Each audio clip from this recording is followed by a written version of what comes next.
Hey, what's up friends? Welcome to ThunderStash Gaming, and today we're going to be looking at Metroid Prime 4 at my actual playtest of the game. And for me, Metroid Prime 4 Beyond was absolutely amazing. Easily one of my favorite games from the entire event, and let me tell you, the mouse mode absolutely elevated the experience. I've always enjoyed the Metroid Prime series. I pre-ordered the first one on GameCube. But this new edition with the mouse controls has taken it to a whole new level. So I'm going to be diving into why this is one of the most exciting entries in the series while you guys watch my gameplay footage, and what you can expect from the next chapter in the Metroid saga. So stick around because I've got a lot to unpack. Today I'm sharing my first impressions of Metroid Prime 4 Beyond for the Nintendo Switch 2, covering everything from the gameplay, graphics, sound, story, and of course my hands-on experience with the revolutionary mouse joycon controls. Metroid Prime 4 Beyond is the highly anticipated next chapter in the Metroid Prime series, continuing the story of Samus Aran. This game takes the familiar first-person adventure formula that made the original Metroid Prime games so beloved and enhances it with new gameplay mechanics and visuals that take full advantage of the Switch 2's hardware. It's been a long wait for this game, with the last Metroid Prime entry, Metroid Prime 3 Corruption, releasing back in 2007 for the Wii. So fans have been clamoring for a true follow-up for over a decade, almost 2 decades. Metroid Prime 4 was officially announced back in 2017, but the development journey has been anything but smooth. Originally developed by a new team under the guidance of Kensuke Tanabe, the game's development was restarted in 2019 when it didn't meet the standards of the Metroid series. Now, with Retro Studios at the helm, fans have high hopes that this title will live up to the legacy of its predecessors. The development history of Metroid Prime 4 is a story of anticipation, setbacks, and ultimately hope. Initially, the game was being developed by an unnamed team, and the first announcement came in 2017 alongside Metroid: Samus Returns for the 3DS. However, after years of silence and no major updates, fans began to worry about the state of the game. In January 2019, Nintendo dropped a bombshell. They announced that development had been restarted because the project wasn't meeting the standards that fans expect from the Metroid franchise. The game's original team was replaced by Retro Studios, the developer of course behind the original Metroid Prime trilogy and the last 2 Donkey Kong Country games. This decision was a game changer. Retro Studios has been behind some of the most iconic games in the series, and their return brought a renewed sense of excitement for the game. The restart also gave the team a chance to reassess the direction of the project and make sure it lived up to the high expectations we fans have. The decision to bring in Retro Studios was a gamble, but it was one that seems to have paid off. Retro is known for its meticulous attention to detail, and their approach to Metroid Prime 4 is shaping up to be exactly what fans wanted. This kind of behind-the-scenes story is exactly why Metroid Prime 4 is so intriguing. It's a game with a history that fans will appreciate even more once they finally get their hands on it. In 2020, Retro Studios began to ramp up production with multiple job postings for new developers to join the team. As of 2024, the game is clearly moving towards completion, with a gameplay trailer revealing a title change to Metroid Prime 4 Beyond. Fans were thrilled to see new elements introduced, including myself, new abilities for Samus, and confirmation of Silex's role as the game's antagonist. Sylix, a character introduced in Metroid Prime Hunters on the DS, has been a fan favorite for years, and now we finally get to see what he's capable of. Fast forward to the 2024 Nintendo Direct, where the game was revealed to not only be launching on the Nintendo Switch, but also the Nintendo Switch 2. The announcement of the Switch 2 edition of the game, featuring mouse aiming and 4K HDR visuals, showed us just how much Metroid Prime 4 was being tailored to the next generation of hardware. The game, of course, has now been confirmed for a 2025 release, and now fans are eagerly awaiting the chance to play it on their consoles. And since I got to play it, that's what we're going to talk about today, now that the stage has been set. So let's talk about the gameplay itself. The Metroid series is known for its blend of exploration, puzzle solving, and action. You know, it's a first-person Metroidvania. The franchise has always placed an emphasis on scanning environments, defeating tough enemies, and navigating complex worlds, and Metroid Prime 4 continues that legacy. However, what sets Metroid Prime 4 apart from the rest of the series is the inclusion of the mouse joycon controls. As someone who typically plays on console and not a keyboard and mouse setup, I was initially, I guess you could say, skeptical, interested. I'm like, I can't wait to see how they use this. But I gotta say, after spending some time with the mouse mode, I have to say, it completely changed the way I want to play Metroid Prime 4. The precision and fluidity of the aiming system in mouse mode were a revelation. The ability to aim Samus's arm cannon with pinpoint accuracy made the gameplay feel so much more responsive, and it added an extra layer of immersion to the experience in ways that I couldn't really comprehend until I played it. Another great thing is the seamless switch between standard Joy-Con controls and mouse mode. I tried this multiple times during the demo, and each time it worked flawlessly. No lag, no pause menu where you have to change controls. You just flip the Joy-Con and you're in mouse mode. Flip it back and you're back to using it like a standard Joy-Con. It's a small but impactful feature that shows the thought put into this control system. And I'll admit, I was surprised by how quickly I adapted to the mouse mode. It felt intuitive, responsive, and offered a level of control I didn't think was possible for a game like this. Now, while I'm usually a fan of traditional controls, I can see why players will gravitate towards the mouse mode.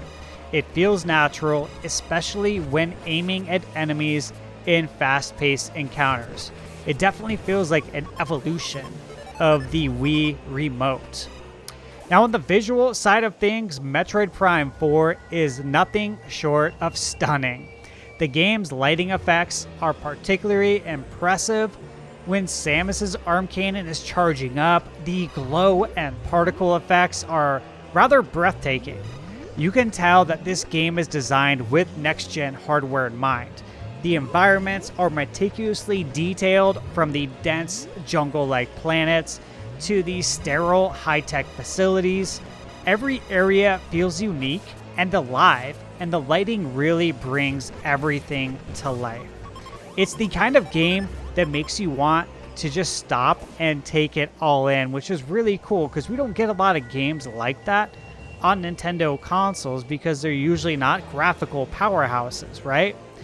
So if you're playing this game on a 4K TV or like a gaming projector, you're in for a real treat. The visuals look so crisp and clear, and I can't wait to test it on my 85-inch 4K TV that has HDMI 2.1 or my BenQ X3100i gaming projector, which it's a 120 hertz gaming projector. So I have two setups that I can use, both with like large screens and surround sound, and I'm like, dude, I cannot wait to play this at home. So it's gonna be awesome. If you got a cool next gen TV you'll actually be able to take advantage of it now with the Switch 2, which again, that's just something that wasn't going to happen, right, with the Switch 1. You're going to max out at 1080p docked mode, so this is way different. And it's just an experience that's only going to get better on the Switch 2. With HDR and smooth frame rates to bring the visuals to their peak. And God, the HDR was really on display, I gotta say, throughout the show. So you'll have to check out all my other videos where I talk about some of the other games. But you can tell that Nintendo definitely understands, and even the third-party developers, how to use that HDR. Audio, guys, is always a big part of the Metroid experience, and Metroid Prime 4 delivers on that front. You know, obviously it's a loud environment, so I could hear it good, but you guys probably won't be able to in the video. But have the ambient environmental sounds, the iconic sound effects. Everything in the game feels perfectly tuned. The music, again, tough to hear in a noisy event setting. It was still unmistakable. When Samus lands on the planet or enters a new area, the music evokes that classic sense of wonder and mystery that perfectly fits the game's atmosphere. The signature Metroid soundscape is totally back in full force, and it's exactly what you would expect from a Metroid Prime game. The sound effects are also top-notch. The blast of Samus's arm cannon, the noise of enemies charging up their attacks, it all adds to the intensity and immersion. And I just can't wait to hear more of the soundtrack once I can play it at home in a quieter environment, but it's going to be really loud because I'm going to have that cranking on my surround sound. So as we know, the story of Metroid Prime 4 Beyond is still under wraps. You know, I didn't gather really any new intel about the story from playing the demo. Obviously, from what we've seen, it's shaping up to be a thrilling continuation of the Metroid saga. Samus is up against an all-new threat, and there are some classic callbacks to the series that fans will love. Like we talked about earlier, the reveal of Sylix as the game's antagonist has fans excited, and rightfully so. I am excited. And it's cool to finally see where this character's story goes. I'm also intrigued by the new abilities Samus will have, including the psychic powers that allow her to manipulate the environment and enemies, and I'm pretty sure right when the demo ended was when we were going to learn about the psychic powers, but of course it ended, so we didn't get to find out. But this just adds an interesting layer to the gameplay and opens up new ways to approach combat and exploration, and definitely puzzle solving like we saw in the last trailer. So the story is still a mystery, and I'm glad that it is, because it should be, but based on what I played, I am already hooked. I can't wait to see how it all comes together when the full game releases. So I'll be looking out for that release date just like you guys. Overall, one of the biggest highlights for me was definitely the mouse Joy-Con controls. It felt like a total game changer for Metroid Prime 4. And I had the chance to test it during some intense boss fights, as you guys can probably see on the screen. And the level of control it provided was phenomenal. The game also runs very smoothly with no noticeable dips in performance, even during fast-paced sections. As for concerns, guys, I don't have any concerns at this point. The gameplay felt polished, and the new features like the psychic abilities and the updated visuals are going to be really exciting to see how they take form, and I just presume it's going to add a lot of depth to the experience. The only thing I'm waiting for, again, is to see more of the story and just how everything comes together in the full release. But as soon as it's announced, they got my money. I'm pre-ordering this. I'm sure you are too. So after playing Metroid Prime before and seeing how it has evolved, I am beyond excited for the full release. The mouse Joy-Con controls, again, game changer. The visuals, sound, and gameplay are all top-notch and what you would expect from Retro Studios. I'm confident that this game is going to live up to the hype, and I can't wait to see how it all unfolds at some point this year here in 2025. So Metroid Prime 4, I believe, was worth the wait.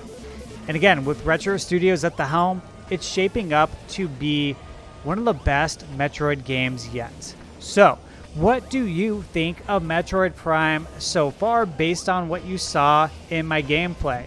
Do you think the new mouse Joy-Con controls are a game changer? Are you excited for them? Let me know your thoughts in the comments below. And if you want to check out more first impressions from the Nintendo Switch 2 Experience Event, make sure to watch my videos on all the games that were there. Mario Kart Tour, Donkey Kong Bonanza, Zelda Breath of the Wild and Tears of the Kingdom Switch 2 Edition, Hades 2, Cyberpunk 2077, and many more. So don't forget to like, subscribe, and hit that notification bell to stay up to date with all my upcoming videos from the event. Thank you for watching, and as always, remember, you're never too old to play video games.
Thank you. What do you think? Awesome.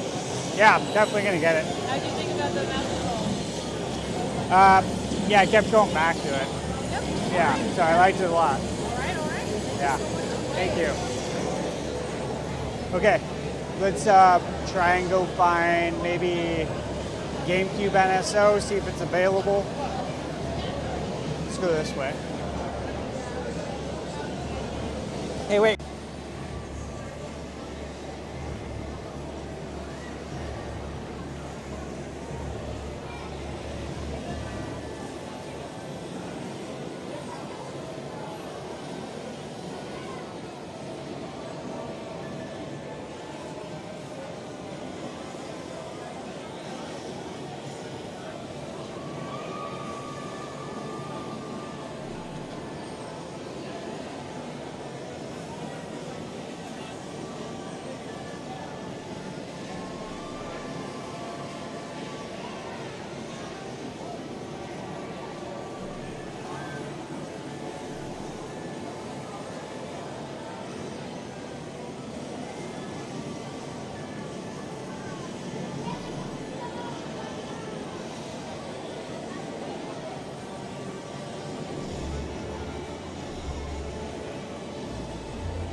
3 screens of gameplay.